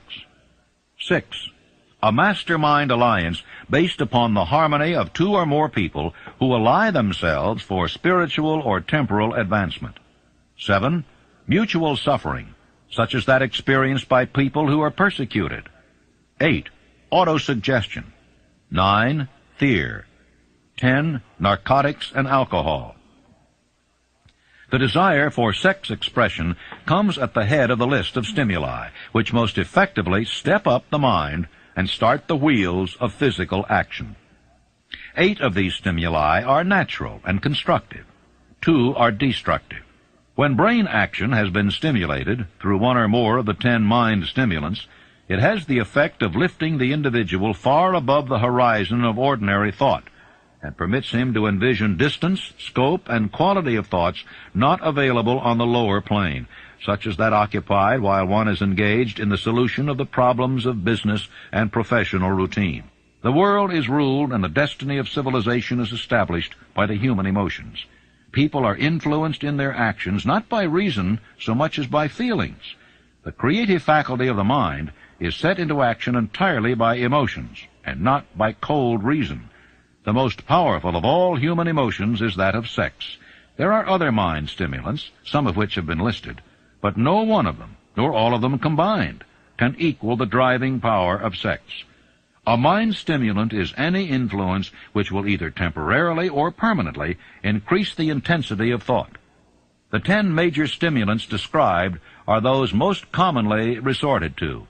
Through these sources, one may commune with infinite intelligence, or enter at will the storehouse of the subconscious mind, either one's own or that of another person, a procedure which is all there is of genius.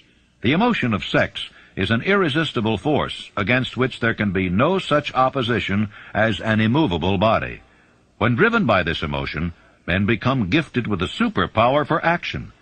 Understand this truth, and you will catch the significance of the statement that sex transmutation contains the secret of creative ability.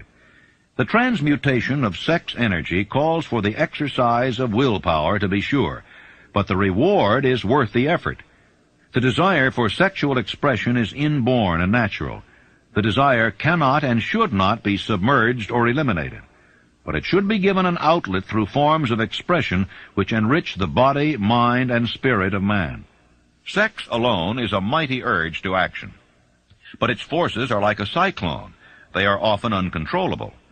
When the emotion of love begins to mix itself with the emotion of sex, the result is calmness of purpose, poise, accuracy of judgment, and balance. Love is, without question, life's greatest experience. It brings one into communion with infinite intelligence. When mixed with the emotions of romance and sex, it may lead one far up the ladder of creative effort. The emotions of love, sex, and romance are sides of the eternal triangle of achievement-building genius. Love is an emotion with many sides, shades, and colors. But the most intense and burning of all kinds of love is that experienced in the blending of the emotions of love and sex. When the emotion of romance is added to those of love and sex, the obstructions between the finite mind of man and infinite intelligence are removed. Then a genius has been born.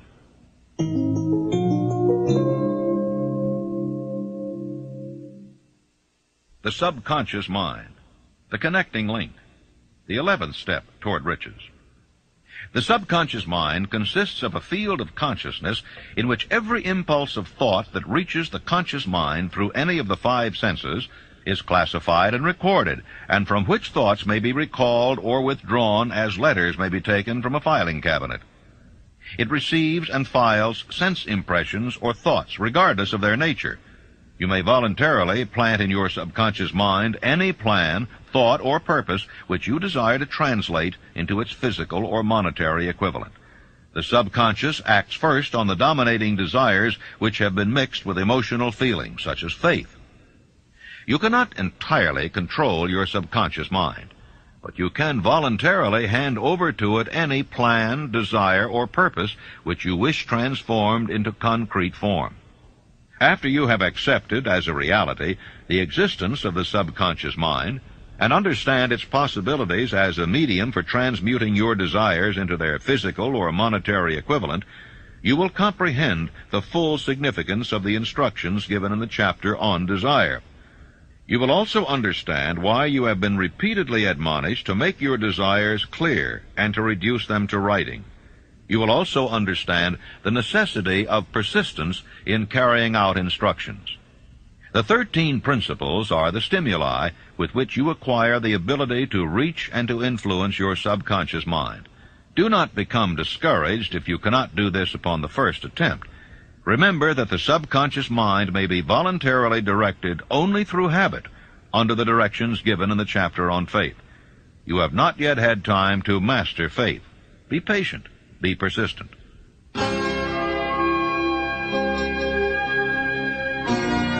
Please fast forward to the end and turn the tape over for proper cueing of side 4.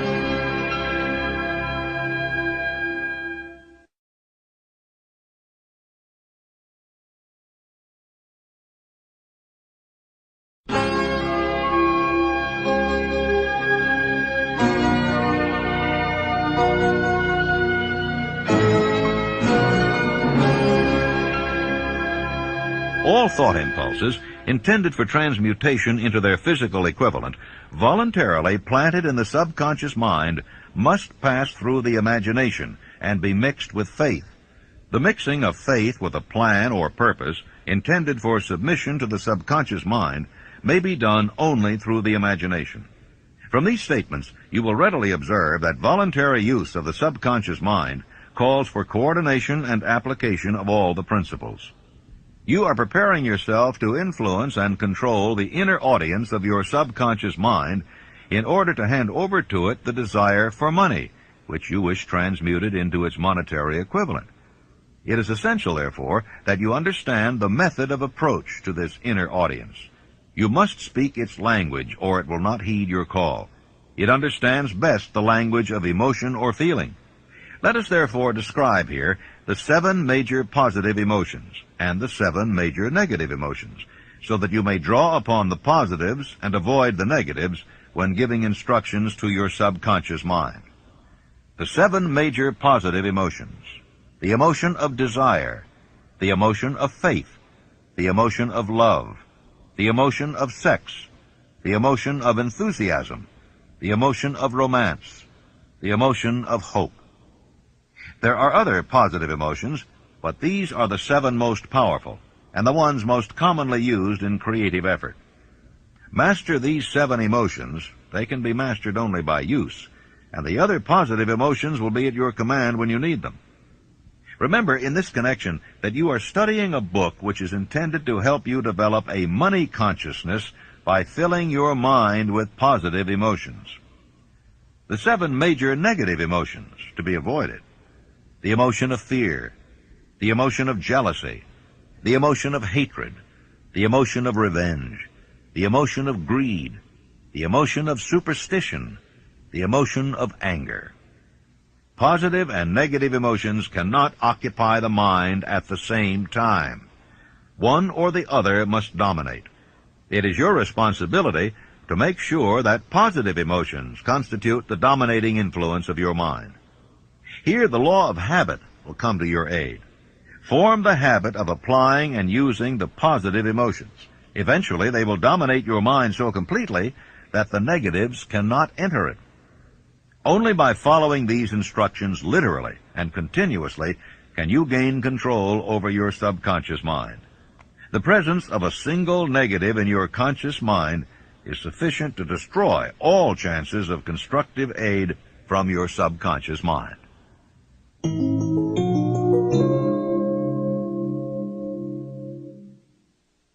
The brain, a broadcasting and receiving station for thought.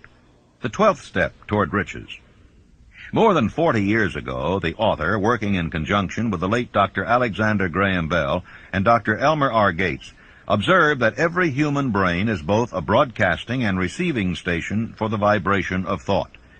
The subconscious mind is the sending station of the brain, through which vibrations of thought are broadcast. The creative imagination is the receiving set, through which the energies of thought are picked up. Along with the important factors of the subconscious mind and the faculty of the creative imagination, which constitute the sending and receiving sets of your mental broadcasting machinery, consider now the principle of autosuggestion, which is the medium by which you may put into operation your broadcasting station. Through the instructions described in the chapter on autosuggestion, you were definitely informed of the method by which desire may be transmuted into its monetary equivalent. Operation of your mental broadcasting station is a comparatively simple procedure. You have but 3 principles to bear in mind and to apply when you wish to use your broadcasting station: the subconscious mind, creative imagination, and autosuggestion. The stimuli through which you put these 3 principles into action have been described, and the procedure begins with desire.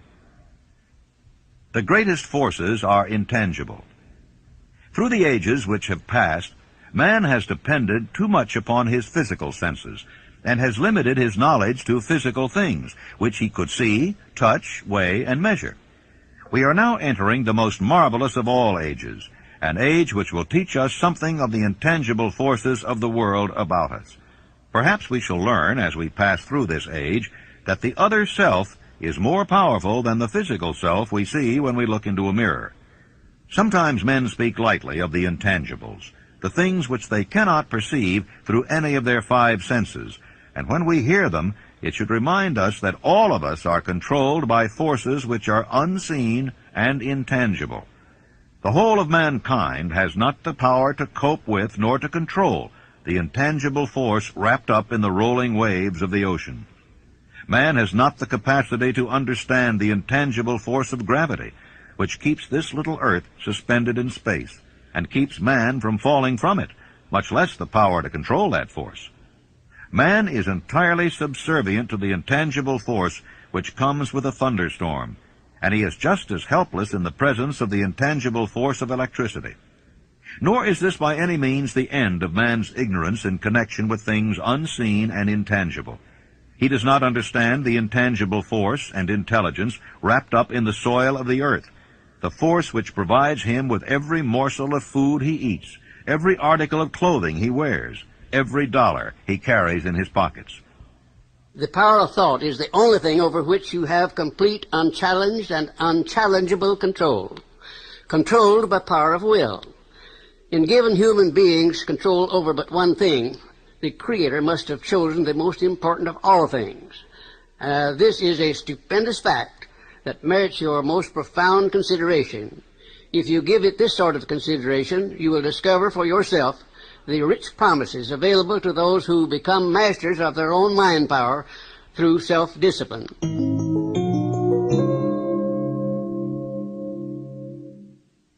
The sixth sense, the door to the temple of wisdom, the 13th step toward riches. The 13th principle is known as the sixth sense, through which infinite intelligence may and will communicate voluntarily without any effort from or demands by the individual. This principle is the apex of the philosophy. It can be assimilated, understood, and applied only by first mastering the other 12 principles. The sixth sense is that portion of the subconscious mind which has been referred to as the creative imagination. It has also been referred to as the receiving set, through which ideas, plans, and thoughts flash into the mind. The flashes are sometimes called hunches or inspiration. The sixth sense defies description. It cannot be described to a person who has not mastered the other principles of this philosophy, because such a person has no knowledge and no experience with which the sixth sense may be compared. Miracles of the sixth sense.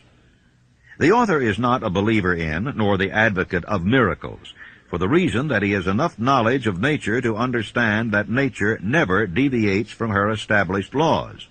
Some of her laws are so incomprehensible that they produce what appear to be miracles. The sixth sense comes as near to being a miracle as anything I have ever experienced.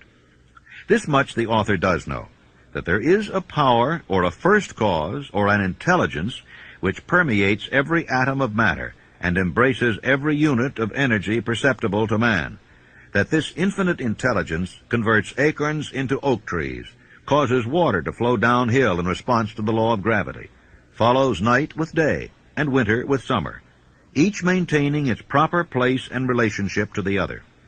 This intelligence may, through the principles of this philosophy, be induced to aid in transmuting desires into concrete or material form. The author has this knowledge because he has experimented with it and has experienced it. Step by step through the preceding chapters, you have been led to this, the last principle. If you have mastered each of the preceding principles, you are now prepared to accept, without being skeptical, the stupendous claims made here. If you have not mastered the other principles, you must do so before you may determine definitely whether or not the claims made in this chapter are fact or fiction. Long before I had ever written a line for publication or endeavored to deliver a speech in public, I followed the habit of reshaping my own character by trying to imitate the 9 men whose lives and works had been most impressive to me. These 9 men were Emerson, Paine, Edison, Darwin, Lincoln, Burbank, Napoleon, Ford, and Carnegie. Every night, over a long period of years, I held an imaginary council meeting with this group whom I called my invisible counselors. I had a very definite purpose in indulging my imagination through these nightly meetings. My purpose was to rebuild my own character so it would represent a composite of the characters of my imaginary counselors. Realizing, as I did early in life, that I had to overcome the handicap of birth in an environment of ignorance and superstition, I deliberately assigned myself the task of voluntary rebirth through the method I have described above. Building character through autosuggestion. I knew, of course, that all men have become what they are because of their dominating thoughts and desires. I knew that every deeply seated desire has the effect of causing one to seek outward expression through which that desire may be transmuted into reality. I knew that self-suggestion is a powerful factor in building character, that it is, in fact, the sole principle through which character is built.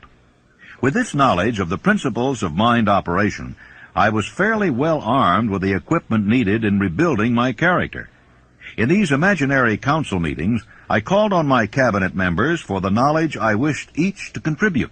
My method of addressing the members of the imaginary cabinet would vary according to the traits of character in which I was, for the moment, most interested in acquiring. I studied the records of their lives with painstaking care. After some months of this nightly procedure, I was astounded by the discovery that these imaginary figures became apparently real. Each of these 9 men developed individual characteristics which surprised me. For example, Lincoln developed the habit of always being late, and then walking around in solemn parade. He always wore an expression of seriousness upon his face. Rarely did I see him smile. That was not true of the others. Burbank and Payne often indulged in witty repartee, which seemed at times to shock the other members of the cabinet. These meetings became so realistic that I became fearful of their consequences and discontinued them for several months. The experiences were so uncanny, I was afraid if I continued them, I would lose sight of the fact that the meetings were purely experiences of my imagination. This is the first time that I have had the courage to mention this. Heretofore, I have remained quiet on the subject, because I knew from my own attitude in connection with such matters that I would be misunderstood if I described my unusual experience. I have been emboldened now to reduce my experience to the printed page, because I am now less concerned about what they say than I was in the years that have passed. Lest I be misunderstood, I wish here to state most emphatically that I still regard my cabinet meetings as being purely imaginary, but I feel entitled to suggest that while the members of my cabinet may be purely fictional, and the meetings existent only in my own imagination, they have led me into glorious paths of adventure, rekindled an appreciation of true greatness, encouraged creative endeavor, and emboldened the expression of honest thought. Tapping the source of inspiration. Somewhere in the cell structure of the brain is located an organ which receives vibrations of thought ordinarily called hunches. So far, science has not discovered where this organ of the sixth sense is located, but this is not important. The fact remains that human beings do receive accurate knowledge through sources other than the physical senses. Such knowledge generally is received when the mind is under the influence of extraordinary stimulation. Any emergency which arouses the emotions and causes the heart to beat more rapidly than normal may, and generally does, bring the sixth sense into action. Anyone who has experienced a near accident while driving knows that on such occasions the sixth sense often comes to one's rescue and aids by split seconds in avoiding the accident. My original purpose in conducting council meetings with imaginary beings was solely that of impressing my own subconscious mind through the principle of autosuggestion with certain characteristics which I desired to acquire. In more recent years, my experimentation has taken on an entirely different trend. I now go to my imaginary counselors with every difficult problem which confronts me and my clients. The results are often astonishing, although I do not depend entirely on this form of counsel. The starting point of all achievement is desire. The finishing point is that brand of knowledge which leads to understanding, understanding of self, understanding of others, understanding of the laws of nature, recognition and understanding of happiness. This sort of understanding comes in its fullness only through familiarity with and use of the principle of the sixth sense. Before you can put any portion of this philosophy into successful use, your mind must be prepared to receive it. The preparation is not difficult. It begins with study, analysis, and understanding of 3 enemies which you shall have to clear out: indecision, doubt, and fear. The sixth sense will never function while these 3 negatives, or any one of them, remain in your mind. The members of this unholy trio are closely related. Where one is found, the other 2 are close at hand. The 6 basic fears. There are 6 basic fears, with some combination of which every human suffers at one time or another. Most people are fortunate if they do not suffer from the entire 6. Named in the order of their most common appearance, they are the fear of poverty, the fear of criticism, the fear of ill health. That's at the bottom of most of one's worries. The fear of loss of love of someone, the fear of old age, the fear of death. All other fears are of minor importance. They can be grouped under these 6 headings. Fears are nothing more than states of mind. One state of mind is subject to control and direction. Man can create nothing which he does not first conceive in the form of an impulse of thought. Following this statement comes another of still greater importance, namely, man's thought impulses begin immediately to translate themselves into their physical equivalent, whether those thoughts are voluntary or involuntary. Thought impulses which are picked up by mere chance, thoughts which have been released by other minds, may determine one's financial, business, professional, or social destiny just as surely as do the thought impulses which one creates by intent and design.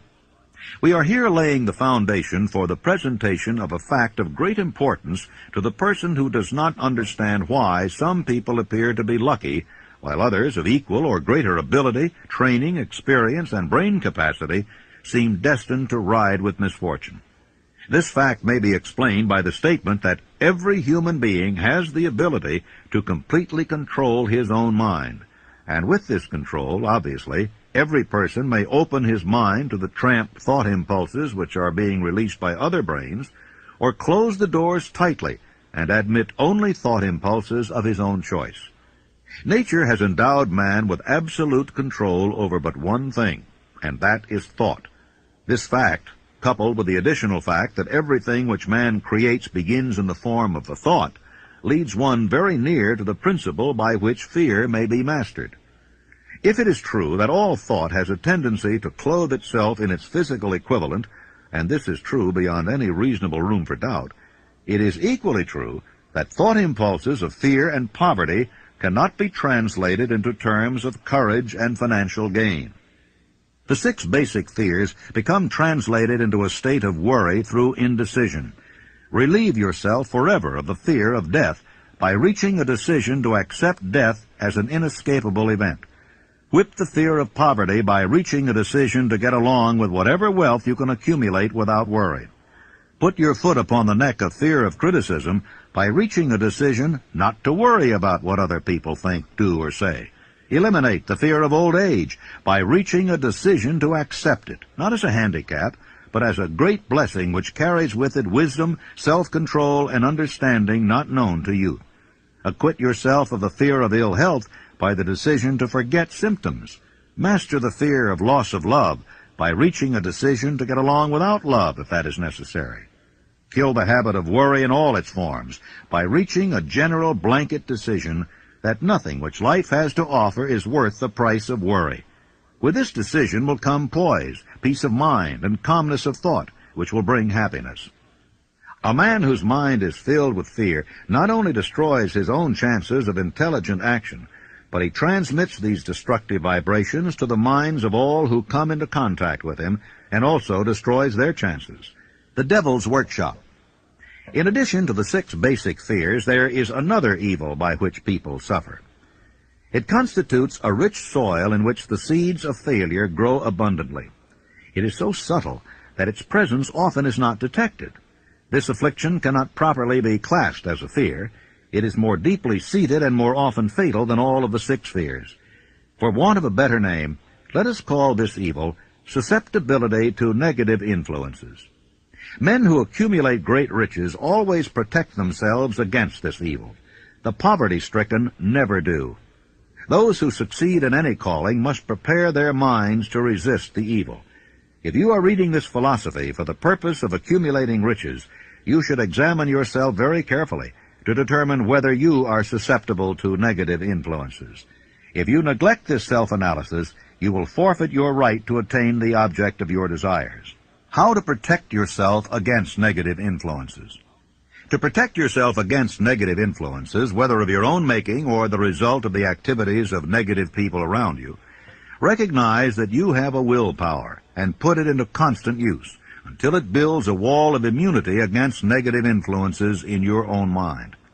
Recognize the fact that you and every other human being are by nature lazy, indifferent, and susceptible to all suggestions which harmonize with your weaknesses. Recognize that you are by nature susceptible to all the 6 basic fears, and set up habits for the purpose of counteracting all those fears. Recognize that negative influences often work on you through your subconscious mind. Therefore, they are difficult to detect, and keep your mind closed against all people who depress or discourage you in any way. Clean out your medicine chest, throw away all pill bottles, and stop pandering to colds, aches, pains, and imaginary illness. Deliberately seek the company of people who influence you to think and act for yourself. Do not expect troubles, as they have a tendency not to disappoint. Without doubt, the most common weakness of all human beings is the habit of leaving their minds open to the negative influence of other people. This weakness is all the more damaging because most people do not recognize that they are cursed by it, and many who acknowledge it neglect or refuse to correct the evil until it becomes an uncontrollable part of their daily habits. In parting, I would remind you that life is a checkerboard, and the player opposite you is time. If you hesitate before moving, or neglect to move promptly, your men will be wiped off the board by time. You are playing against a partner who will not tolerate indecision. Previously, you may have had a logical excuse for not having forced life to come through with whatever you asked, but that alibi is now obsolete, because you are in possession of the master key that unlocks the door to life's bountiful riches. The master key is intangible, but it is powerful. It is the privilege of creating in your own mind a burning desire for a definite form of riches. There is no penalty for the use of the key, but there is a price you must pay if you do not use it. The price is failure. There is a reward of stupendous proportions if you put the key to use. It is the satisfaction that comes to all who conquer self and force life to pay whatever is asked. It has been said that I have made more successful men than any man living today. I don't know whether that's true or not, because there's no way of getting accurate statistics. But ladies and gentlemen, when I take inventory of the people that I do know who started at scratch and have become millionaires, and some of them not quite that much money, but become profoundly successful, I recognize that I have created a philosophy here through the good work of Mr. Carnegie that's been a benefactor to the world, not only to those who are living now, but to those who are not yet born. When Mr. Carnegie sold me on organizing this philosophy, he said, I'm going to give away my money before I die as fast as I can find ways and means of giving it away without doing damage. And as you, of course, know, he did just that. He gave it away for educational purposes, libraries, foundations for the maintenance of peace, and in every way that he could conceive. But he said, by far the greatest part of my riches I am entrusting to you to take to the people of the world in the form of the know-how through which I gain my money. And he said, if you carry through the trust and perfect your job, as I sincerely believe you will, you'll live to see the time when you're far and away richer than I am, and when you will have made many more successful men than I have ever made. And ladies and gentlemen, when Mr. Carnegie made that statement, it was just too much for me to swallow. I thought, well, Mr. Carnegie has never flattered me before. He's never said anything that didn't turn out to be right, but that's just one of those things that never could happen. I have already made thousands of times more successful men than Mr. Carnegie ever had. Thousands of times, and I'm still in the process of making. You know, ladies and gentlemen, during those 20 years of research that I put into the building of this philosophy, I ran into some very profound facts and truths. And one of them consists in this fact, that when a great crisis comes over the world, there always comes out some unknown with the formula for dissolving that crisis. Like Abraham Lincoln, for instance, in the time of need, when this country was about to be split asunder by internal strife. By George Washington preceding Lincoln. By Franklin D. Roosevelt at the time when the people were stampeded with fear and they were standing in great lines to draw their money out of the bank. And I sometimes wonder if this hand of destiny, which has such a long arm behind it, doesn't reach over in places like the one where I was born and lift out people out of humble and lowly stations and give them great jobs to do in life as an inspiration and an object lesson to other people to show what can be done when one recognizes the God-given power of thought and puts it to proper use. Because if you really and truly tune in on the main line of my source of faith and my source of enthusiasm, become indoctrinated with this philosophy, no matter what it is that you're doing in life, what it is you want to do, you'll find the way always open, and I thank you very much. Thank you.